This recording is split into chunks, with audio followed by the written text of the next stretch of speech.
think in the U.S. it's obviously going to be hand in hand as being one of the biggest trade partners, a good thing.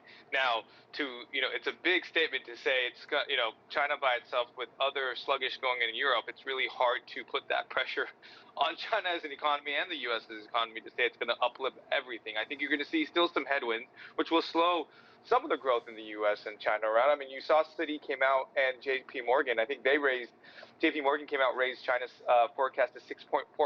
Citi came out and said 6.1%. So obviously it was good news, but you also don't want to put pressure on China as an economy as to be able to help save some other countries that are going to be struggling further down the road. And I also think that being realistic with it as well, it's still in the remove of a recovery mode. I mean, sure, it will help, but I think China in itself still has to stay focused on areas to continue its growth. It could get much further than this, and ensuring that you have, you mentioned the China's property sector, which accounts for almost 25% of the country's GDP. So, making sure that that downturn is going upwards and building that private sector confidence back up. There could be a lot more opportunity that China could actually have an opportunity by the end of the year.